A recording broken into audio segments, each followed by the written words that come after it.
Hi, this is Stan. Welcome back to my shop. Well, I got a special project in the kitchen I'm working on, so let's head over there and take a look.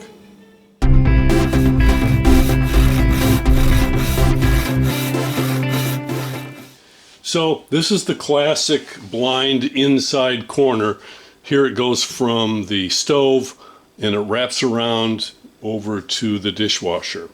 But there's this inside corner, and the engineering challenge is to try and build this so that you don't waste a lot of space. My wife and I were kind of done with crawling on all fours to dig into things way back in cabinets. So I decided I would like to try a Lazy Susan solution for this corner. And then next to it, it will be pull-out drawers. So we won't have any more shelves that we have to try and reach in and dig around. So the challenge is making the best use of the space, and I decided to come up with a DIY version of a Lazy Susan that seems to work for me.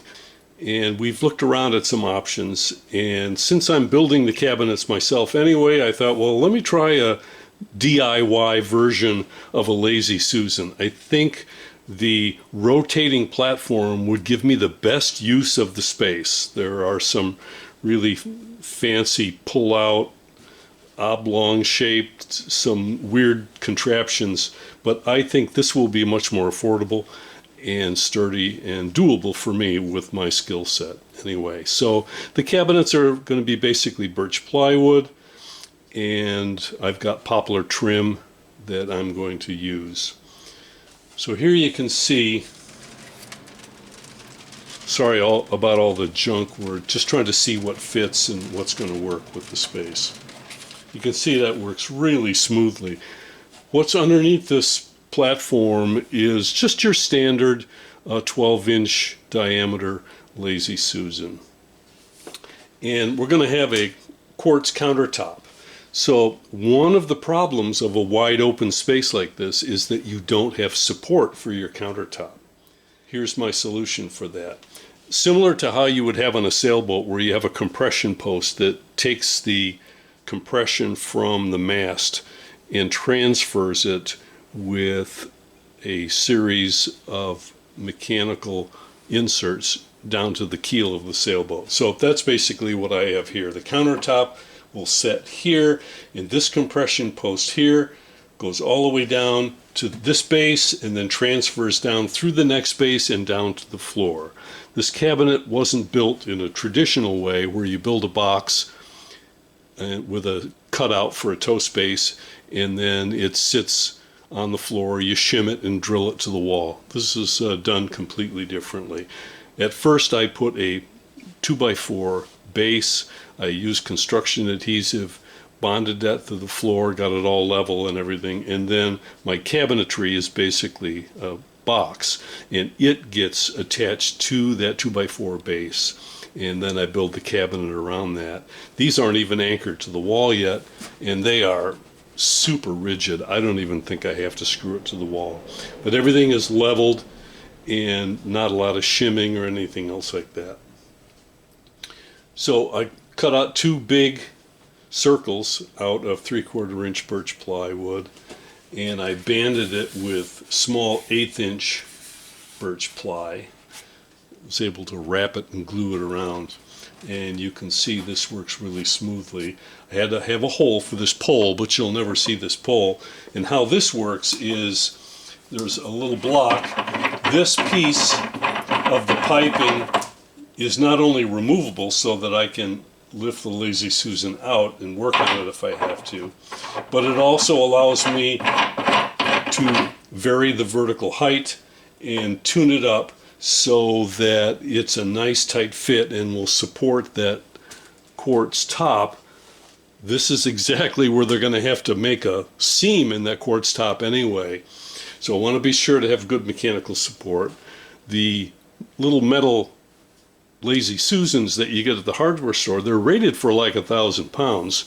So, of course, I had to climb on and stand on it and make sure everything was nice and sturdy.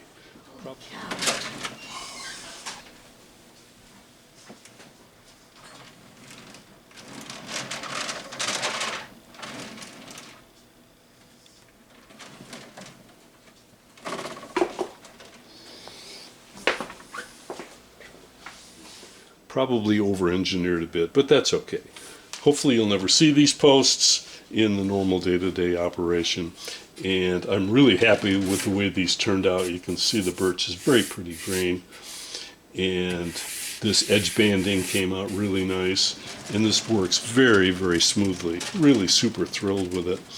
And then for the sides, there'll be room in here where I can store some cookie sheets or boxes of material. There'll be some poplar trim that goes around here, which will put edge banding and hide all the plywood edge on there, of course, when I get it done. But we've got a double-decker Lazy Susan going both bottom and top. And I'm really happy with the way that, not only how it looks, but it's like super smooth in operation. Very, very thrilled with it. And the whole cabinet is super rigid. Now, let me pan over here just a little bit. Now you can see, now this section over here, instead of shelves, will be drawers. And I've got, let's see, you can see, just start to see the dishwasher over here. So that I'm going to be building up, and it will be sort of similar to this. We'll have two big deep drawers and then two smaller drawers for cutlery and other things like that. And so there's the top there. Now, because I'm so close with the camera, everything is sort of splayed out because of the lens, but it's not all crooked like that. Everything is plumb. And since I'm going to be using all drawers here, and I'm going to use the drawer slides on the side, it's really, really important that these two sides be parallel with each other. So to ensure that, you can see I've got two stretchers, one in the back and one on the front, and those I put in just temporarily when I attached this panel over here on the left-hand side. This is screwed and glued in, and so today I'm going to pull these two stringers out of there and raise them up to the top, and so that will ensure automatically, without having to take any measurements, that these two surfaces will be equal in distance and parallel to each other. So that really helps if you're building your own cabinets and you're going to be using those metal drawer slides. Make sure that those two sides are parallel. It will save you so much of a headache later, so the drawers don't bind up as you try to either pull them out or push them back in. So that's today's project. And once again, because this is such a wide open space, and this is probably where they're going to make a joint in the quartz countertop, either a 90 like that or a 45 in the corner, I want this really well supported. So I went to the metal store and I got a piece of 1¼ inch steel angle, 1/8 inch thick. And that's going to run from that back stretcher all the way across through here, and I'm going to bolt on a small little stringer here, and that will offer some support on the front, and it will also be a surface onto which I can mount the face frame when I put the doors and the face frame on. And then that one long angle will come across here and go all the way past the dishwasher and will be supported by the cabinet underneath the sink. So without having a really wide piece of plywood through there, that is about the best I could think of to give some support for that top when we have such a wide exposure on both these cabinets. And here you can get a hint of what the finish looks like. This is the finished birch with a lacquer spray, poplar for the rails and stiles in the frame, and I'm making the handles out of roasted maple, which is figured like a figured maple, but it is dark chocolatey brown like a walnut. It's really beautiful. So I'm really having fun with these handles, and just a traditional magnet holding the door closed here.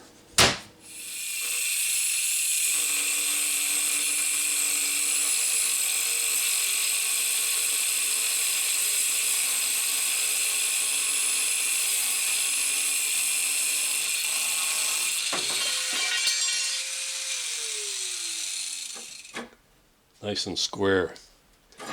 Well, I decided to change my plan somewhat just as I had finished the other filming for the video, I decided I was going to go ahead and mount the steel now and not wait until later. And I am also not going to run it past the dishwasher. I'm going to stop just before the dishwasher. So that's the joint between these two, and this is where the doors and the fascia will come. And you can see it joins the stretcher in the back and here in the front, across the middle, and terminates here.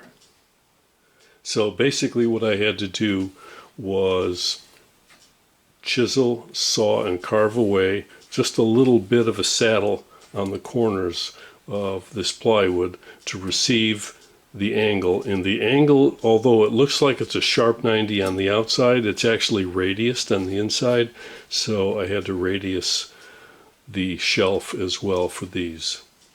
And so it's basically just screwed down in from the top. So this is a nice 90-degree angle.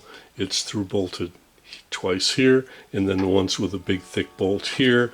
I went ahead and got an angle. I picked up a pre-made 90-degree angle when I bought this steel angle at the metal shop. Okay, well, back to real-time video. Well, this is Stan. I'm going to say so long. Thanks so much for watching. Hope this was helpful or interesting for you, and maybe you can join me on another update soon.